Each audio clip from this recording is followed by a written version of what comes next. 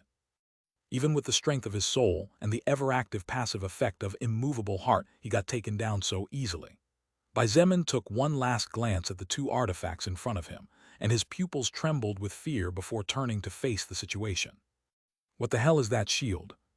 The first thing Bai Zemin heard was the incredulous exclamation of a woman standing more than 20 meters away, and before he could get too much of a glimpse of the person who had clearly protected him, she spoke. My treasure won't hold out for much longer. It was then that Bai Zemin saw a small, round, silver-colored shield with a green jewel in the center. It was precisely that shield, or rather, the thin layer of pale green light coming out of the jewel, the reason why Bai Zemin and the mysterious female were alive after 2 attacks in a row from a higher existence. Demigod-grade treasure. The female dragon's disbelieving voice echoed inside the hall as a flash of anger shone in her golden eyes. It doesn't matter if it's demigod or not. You can both go to hell in any case. Dozens of purple lightning bolts fell from the sky, striking the female dragon's body again and again. Her level plummeted a lot faster than before, and for every second that passed, she was losing colossal amounts of records to the point where she started to fall more than 10 levels per second. However, she only needed an instant to open her mouth and expel a huge storm of white lightning. Bai Zemin's predicted danger sense skill soared to a level it had never reached before. For the first time, Bai Zemin saw his own death. It could not be dodged or blocked, only death.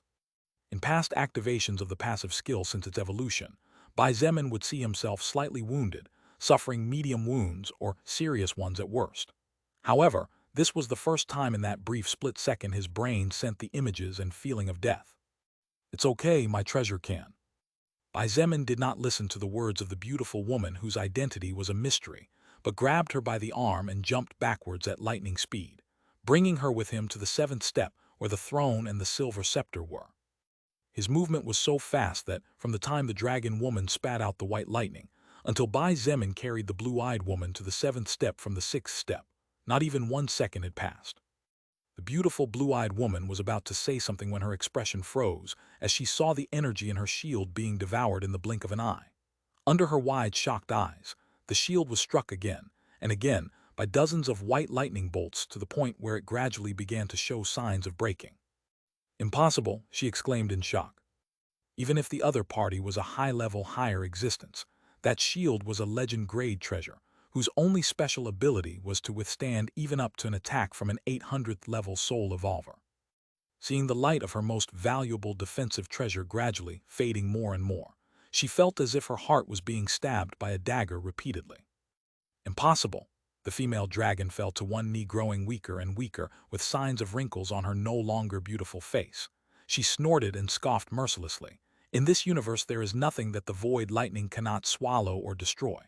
But don't worry, little human beauty, you'll soon be able to feel it in the flesh." Bai Zemin stepped back quickly, and before he knew it, his legs stumbled in such a way that he ended up falling sitting on the throne, with the unknown woman falling into his lap directly. Suddenly, a strange energy shot out from the throne and covered both Bai Zemin and the woman. An instant later, Bai Zemin felt a foreign connection with the throne, and before he knew it, all his wounds healed in a jiffy. Even his left half-arm that he lost during his battle against the Supreme Pontiff grew back. Before Bai Zemin or the woman who was still lamenting over her shield could do or think of anything, the white lightning finally reached them. It only took half a fraction of a second more for the white dragon-shaped lightning to swallow them whole, but just at that moment, something amazing happened. Some of the runes on the throne glowed, and immediately afterwards a pale white barrier appeared around them. Bang, bang, bang, bang, bang, bang, bang. No matter how fierce the void lightning was, it could not break through the throne's defense. How could this be possible? The eyes of the now elder of the dragon race widened before shouting like a lunatic, "Impossible! This is impossible! There is no defense that void lightning can't break through." However, the reality was right before her eyes for her to see. Frightened, she checked her level, and when she saw that she only had 60 levels left before she fell to a lower existence and turned to ashes, she finally felt real panic. It wasn't panic to die. There weren't many, but there was no lack of soul evolvers willing to sacrifice themselves for their faction. What she felt was fear of failure and dying for nothing. It was then that an idea flashed in her mind at the last second. "Since you like living like turtles so much, then you can stay in your shell all your life." She charged forward, and with a swing of her dagger opened a crack in the space behind the throne before expelling a flare of golden fire. Boom! Rumble! The palace trembled as the dragon's breath and white lightning sent the throne flying backward. Bai Zemin's pupils contracted fiercely as he saw that, although the throne was undamaged and the protective barrier was still intact, the spatial crack awaited him just behind it. Unfortunately, there was nothing he could do about it, so, in less than a blink of an eye, both he and the blue-eyed woman as well as the throne were swallowed by the crack that as quickly as it opened closed. "Havantewata." The dragon god realm female laughed out loud as she saw that she succeeded, but her laughter suddenly froze when she saw the silver scepter floating right in front of her. Swoosh, swoosh, swoosh, swoosh. 2 pairs of silver chains came out of the scepter, and before the higher existence could say anything, she found herself encircled and enclosed by the chains. "No, no," she struggled unsuccessfully as even the terrifying void lightning was totally ineffective against the silver chains. This scepter is." The silver chains contracted back, and before she could finish her words, she was devoured, and her existence erased without a trace. After a few seconds, the scepter released a brilliant silver blaze an instant after it caught the female dragon, and the void lightning, whose destructive power was second to none, was extinguished in a flash. Although Bai Zemin and the blue-eyed woman did not attack at all, the attacks of the female dragon and the ferocity of the void lightning should have destroyed practically the entire throne hall. but not even a speck of dust was there. Soon the throne room regained its silence and calm. Nothing had changed, except that the throne on the 7th level was nowhere to be seen. Backslash backslash backslash backslash backslash backslash backslash. Really thank you very much to all those who send gifts to the novel and support with valuable golden tickets. I hope we can all keep it up. 3. Chapter 11, 75 title at the end of the Bai Zemin had been involved with space situations repeatedly. Leaving aside the use of Shadow Blink hundreds of times, whose ability was related to teleportation, Bai Zemin went through a space crack to reach Oblong World and also went through a portal to reach Eventide World. In addition, he had also recently acquired some knowledge and a hint of mastery over the law of space. However, it wasn't until today, at this very moment, that Bai Zemin realized that his past experiences were nothing compared to the true terror of space. That damn crazy bitch opened a spatial crack to nowhere in particular, which means there is no stable route at all. Protected by the translucent white barrier of the throne of creation, Bai Zemin tried to remain calm as he surveyed his surroundings with a deathly cold expression. Losing his temper in crisis situations was something Bai Zemin always tried to avoid, even if he needed to do the impossible. This was because once he lost his composure and his reasoning disappeared, it would be incredibly difficult for him to find potential ways out of the bitter situation. Still, it was not easy to keep his cool under such circumstances. Everything around him seemed to be surrounded by a thick black blanket with shades of dark purple. The darkness was so deep that even shadows could not exist there because of the absolute lack of light. Occasionally, white lightning flashed, void lightning, but even with their destructive power they were still unable to break through the barrier of space and cause disasters on other worlds. The throne of chaos moves but does nothing but follow the flow of space. Bai Zemin frowned tightly as he realized that not only could he not control the throne he was sitting on, but he didn't even have the slightest idea how to get out of there. What are we supposed to do now? A soft, low, and surprisingly calming voice quickly drew Bai Zemin's eyes to his lap. It was only then that he remembered this woman. His black eyes met her deep blue eyes, and he couldn't help but compare her eyes to Shangyuan Bingzu's light blue eyes.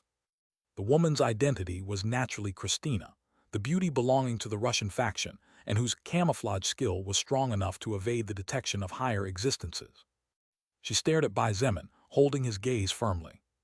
However, only she knew how nervous she was in her heart, and even now Christina herself was wondering why she did what she did. Hard to decide or be able to do anything, Bai Zemin finally sighed after almost a minute of silence. He noticed how the face of the beautiful woman in front of him turned slightly pale, but maybe it was just an illusion of his. Her skin is even paler than Bingzu's. Bai Zemin thought silently as he frowned again, trying to think of a way out. The identity of the woman sitting on the throne with him was not important right now. What was important was that she saved his life. So regardless of whether she did it with the intention of getting something from him or not, what was certain was that the odds of her wanting to hurt him were not high. Not temporarily, at least. The power of my title king won't work here since we're not even on Earth. The effect of my title irregular still needs about 1 more month before it becomes active again. My knowledge and ability on the law of space is as pitiful as the light of a firefly under the circumstances. Bai Zemin racked his brain in thought for a long time, but regardless of whether it was skills or something else, nothing he had was of any use to help him out of this problem. Well, I have to wait 1 whole month here. Bai Zemin gritted his teeth in anger at the thought. A lot could change in a month, and while he could go to the collector's pocket world to train for 10 months, his fear was what might happen at home in the meantime. Suddenly, the throne of creation stopped. It no longer moved. Although Bai Zemin and Christina could not see anything of their surroundings, sensing movement was something they were still capable of. What's wrong? Christina frowned as she suddenly looked in a particular direction. In reality, she was even more skilled than Bai Zemin when it came to spatial law, as she had several skills related to that law in particular. However, it was still impossible for her to open a spatial rift at will to take them home, so her hands were also tied. Still, feeling slight changes was possible for her. Bai Zemin also frowned as he stared in the same direction she was looking. Suddenly, the throne of creation shot out towards that particular place at lightning speed. Bai Zemin's face turned slightly pale as his eyes managed to see in the midst of the terrifying darkness something similar to a vortex formed by a purple and gray mist. Unfortunately, he could do little more than watch as the throne of creation rushed into that place in the blink of an eye. Approximately 10 minutes later, a spatial rift opened up not far from the spatial zone where Bai Zemin had been before, and a woman with an anxious expression on her otherworldly face stepped forward. Void lightning immediately assaulted her as the spatial rift closed behind her, as if they wanted to show their frustration at not being able to break through the barrier of the throne of creation. However, she completely ignored the terrifying void lightning, as when she was about to be hit, a blood-red barrier appeared around her, protecting her and repelling the white lightnings. This woman was precisely Lilith, who had been pushed millions of miles away from Earth after almost killing the female dragon of the dragon god realm. She never thought that the other party would even sacrifice a demigod treasure to force her into a space crack. Lilith, with a pale face, looked at her surroundings with lingering fear in her beautiful ruby eyes. "He's alive, thank heavens." Lilith almost collapsed as she whispered weakly while darting in a particular direction. Only she knew how terrified she had been before.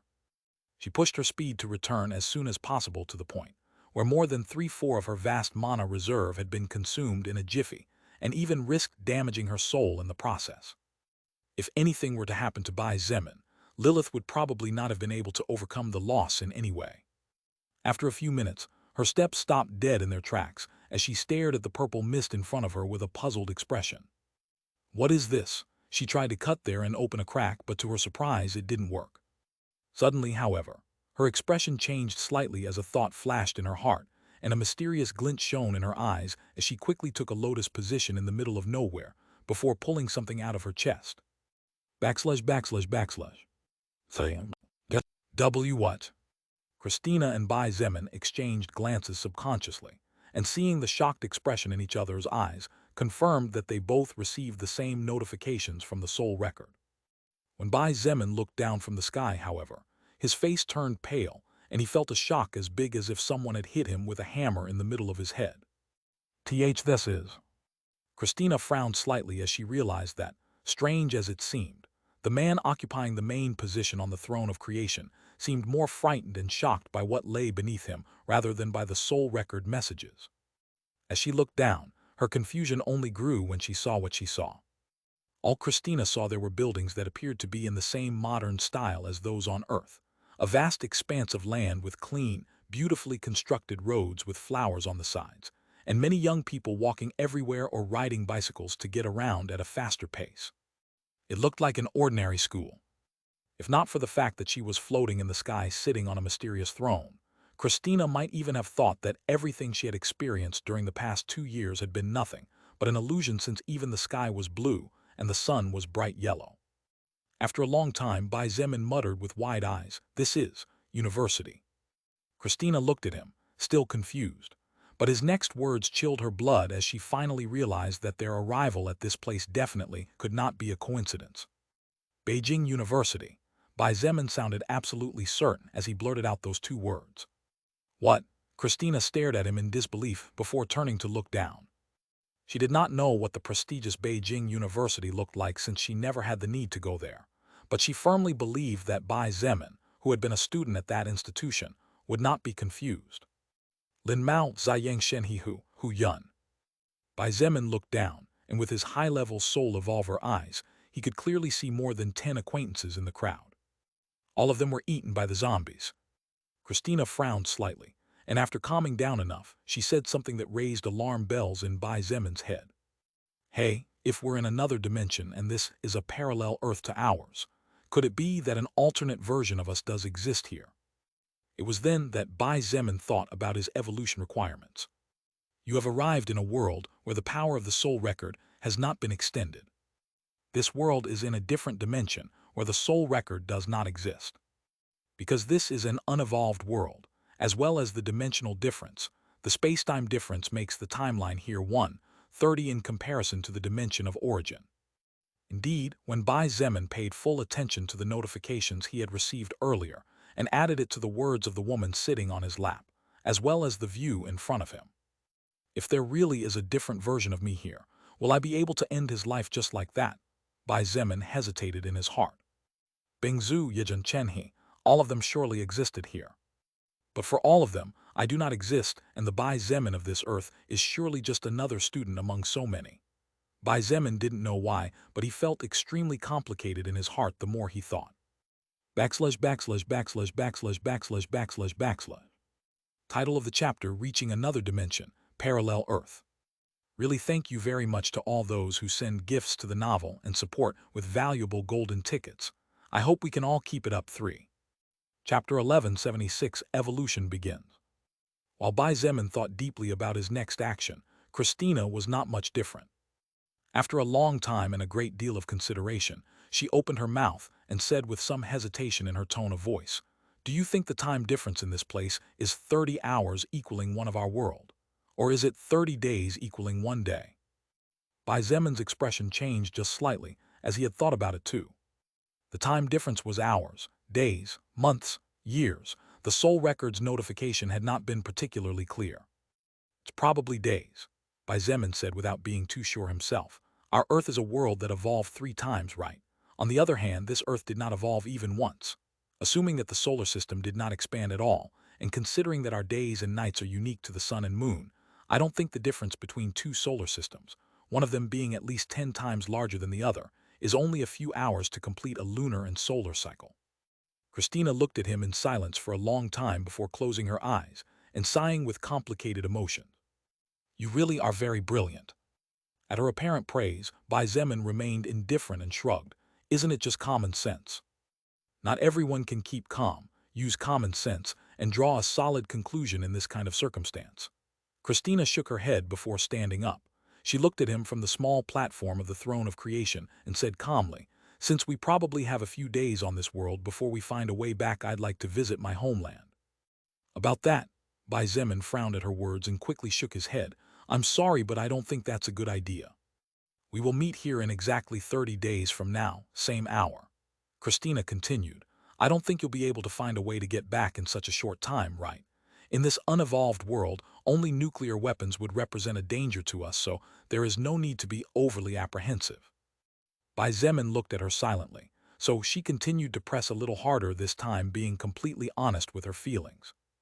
"Just like you probably have things you'd like to change in some way or another, I also have some things I'd like to be a little different, even if it's just a dimension that doesn't belong to me." She smiled with some hidden sadness and with her eyes closed. After much consideration and thinking to himself, Bai Zemin nodded. "Okay, 30 days. Also, try not to get deeply involved as far as possible. We don't know what effect it may bring us after all." "Of course." Christina nodded, and after staring at him in silence for a good 5 seconds, she smiled slightly. Bai Zemin watched with a thoughtful expression as she fell from the sky without being restrained by the barrier of the throne of creation, disappearing not long after without any of the thousands of students in the vicinity seeing even a trace of her shadow. He wasn't stupid, otherwise he wouldn't be in the position he was in and wouldn't have the power he had despite his young age. "Let's hope it's not what I'm thinking otherwise." Bai Zemin smiled bitterly before shaking his head.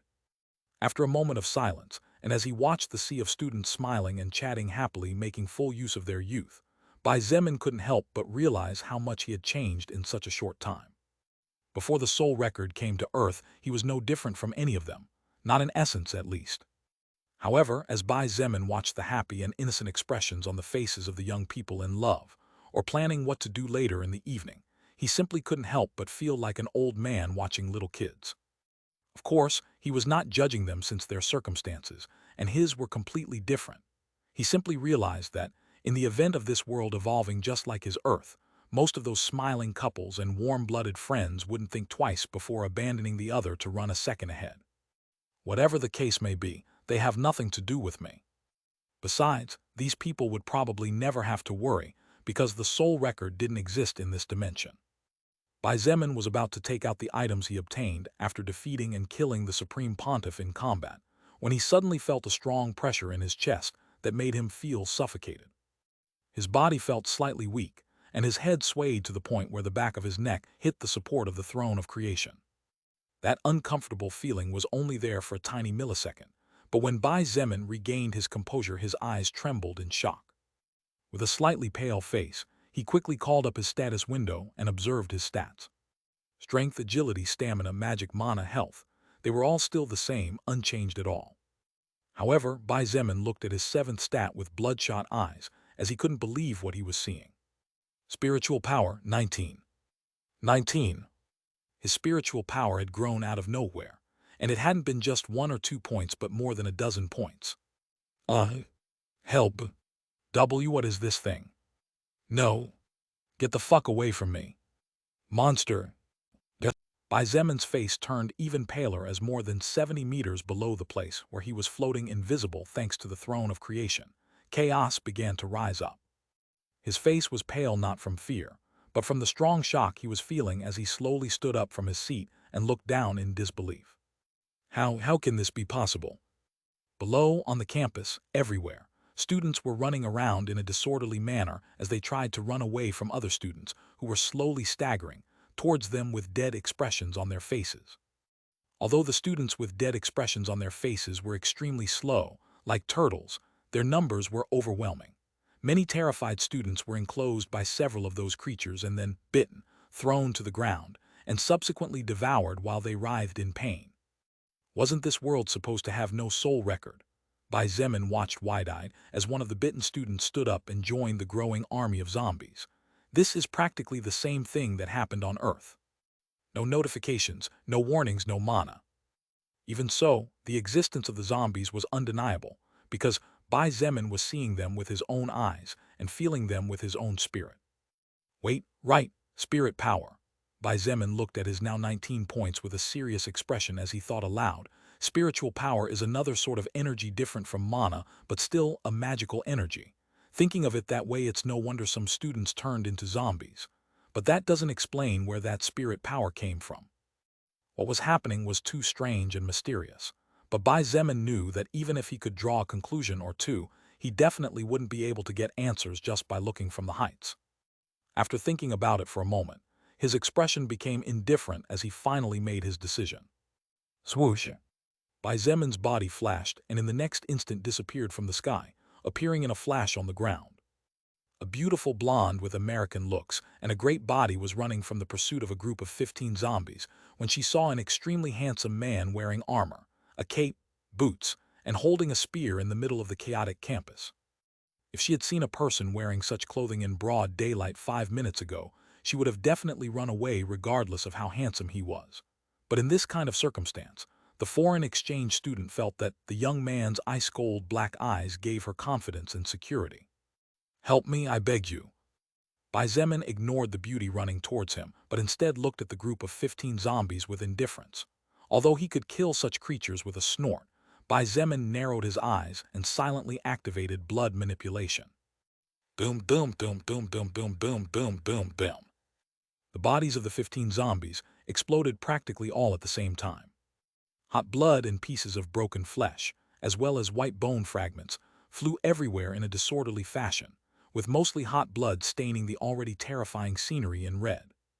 The foreign beauty fell to the ground when she happened to see this scene. Her already pale face turned even paler, and her mouth trembled with the same ferocity as her heart as she realized that her previous guess turned out to be more than correct. No records, but no mana regeneration.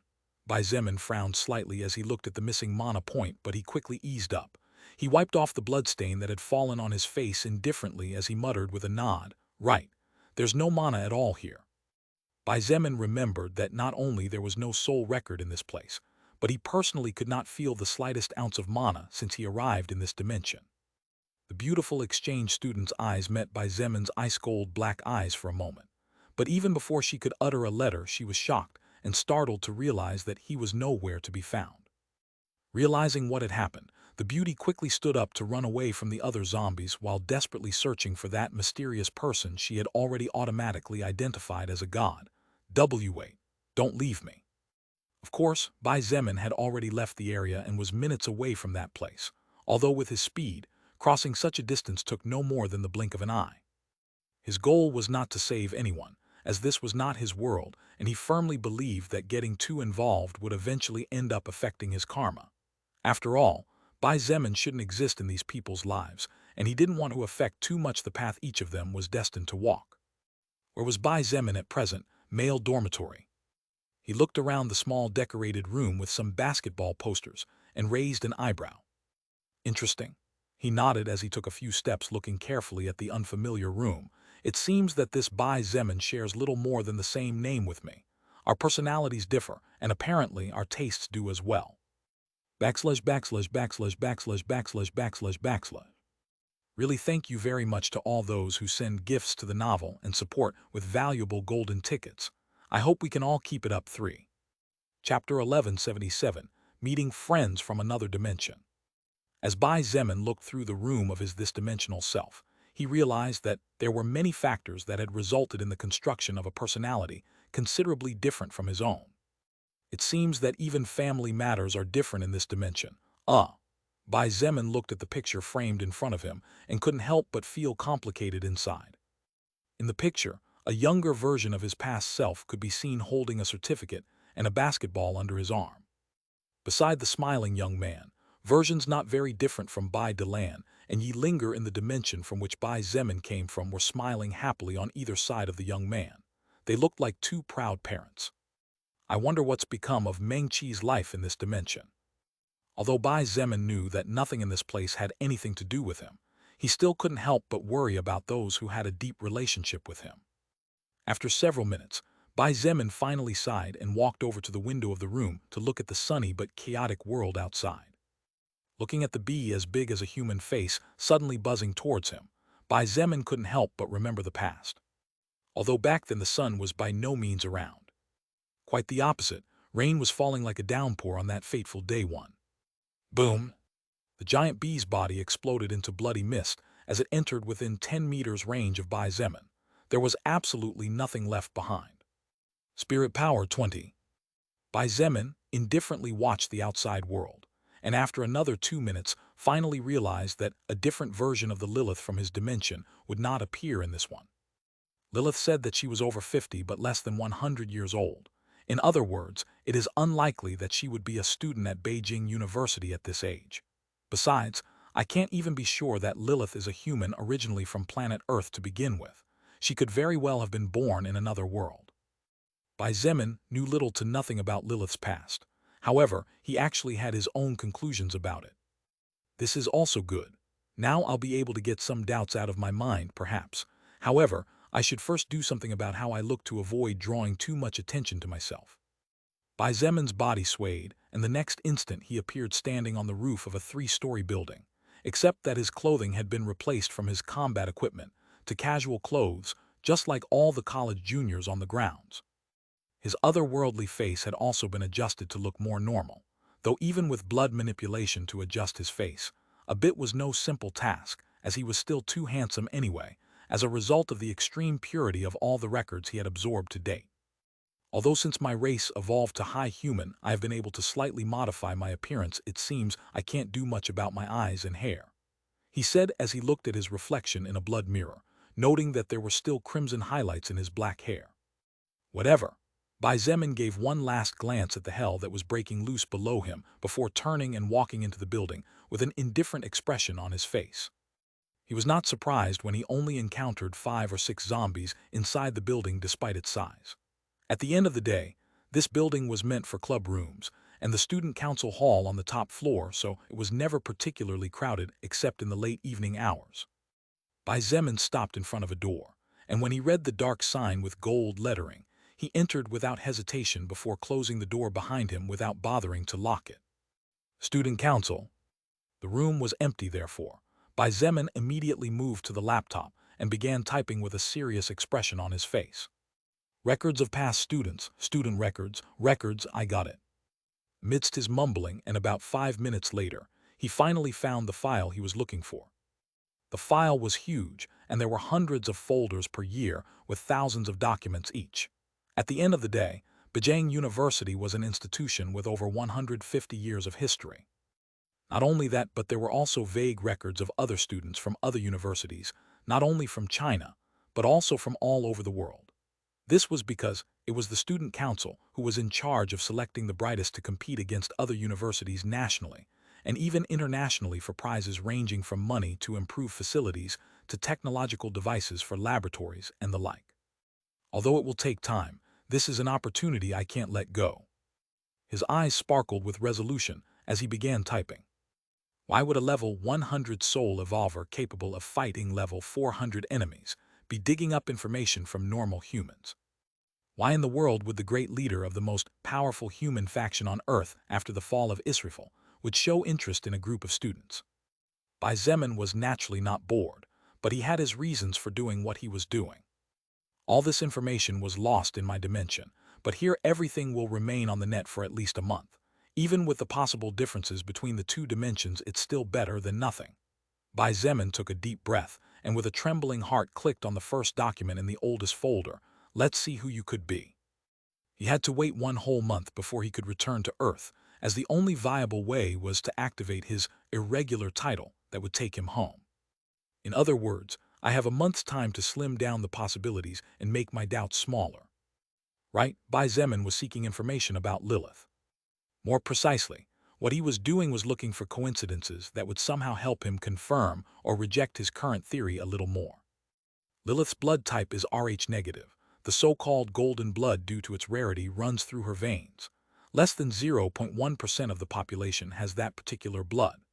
Bai Zemin's hands and eyes moved at inhuman speed, finishing one document in less than a second and starting another before the long hand of the clock moved twice.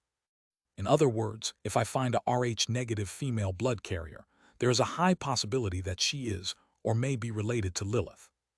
No matter how much Lilith's appearance had changed with her constant evolution or racial change, Bai Zemin, who was the user of blood manipulation, knew better than anyone that blood running through veins could not be modified so easily. This wasn't about him distrusting Lilith, but it was only natural to want to know more about the person he loved, particularly considering that Bai Zemin had a bit of a crazy theory regarding the matter. 1, 2, 3, 4 days passed one after another. After closing the last file, Bai Zemin looked at the only matches in front of him with a surprised expression on his face. How can this be possible? Can there really be a coincidence this big to be called a coincidence? What he had found might not be definitive regarding Lilith's identity, and maybe he was completely wrong about his theory, but... Bai Zemin stood up, and as the laptop screen illuminated his face, he muttered to himself, "This is somehow getting a bit messy. But if it's those girls, then a lot of things would start to make sense." "What are you doing here?" A voice as cold as ice cut through Bai Zemin's thoughts, and it wasn't until now that he realized he had been so focused on his task that he didn't notice when someone opened the door and stopped at the entrance. Even without looking up, it was absolutely impossible for Bai Zemin to mistake that person's voice. Although it's been a while since that cold tone of voice was directed on me from her. Bai Zemin raised his head, and his eyes immediately flashed with hundreds of extremely complicated emotions as he looked at the person no more than 5 meters in front of him. White hair as pure as snow, blue eyes as cold as ice, a face so beautiful that it put to shame all the female students and teachers Bai Zemin had seen on campus since he arrived in this dimension. Who else could she be besides Shangyuan Bingzu? She wasn't nearly as beautiful as the Shangyuan Bingzu from his dimension, but Bai Zemin couldn't help but feel a huge surge of nostalgia as he stared into those blue eyes that watched him with wariness and chilling coldness. His memories went back to the beginning of his evolution, when he met most of the people who today held important places in his heart. Bai Zemin was so lost in his complicated thoughts and feelings that he didn't realize he had been silent for almost 10 full seconds. "We all know she's beautiful. Could you at least say your name before you get stunned?" "Oh," Bai Zemin blinked, finally snapping out of his confused state as he heard the voice of another person he knew. He looked next to the version of Shangyuan Bingzu in this dimension, finally noticing that there were 3 other people next to her. There was an immature version of Chen He who was gazing at him with wariness and slight jealousy. There was also Liang Peng, who made Bai Zemin's killing intent heat up slightly before disappearing when he looked at the other person. "Looks like myself from this dimension is still quite capable." Bai Zemin smiled bitterly in his heart as he looked at the arrogant expression of his other self looking him up and down repeatedly. It was precisely him who called out to just now. He felt grateful since, except for eye color, there was practically no resemblance between his current self and his self from this dimension. Literally, they were like 2 completely different people, even though Bai Zemin felt that there was something else hidden. Bai Zemin looked at Shangyuan Bingzu, this time calmly, and said slowly, "Zun Tian, first year. My selected branch of study is biology." Shangyuan Bingzu frowned slightly as she looked at the young man in front of her.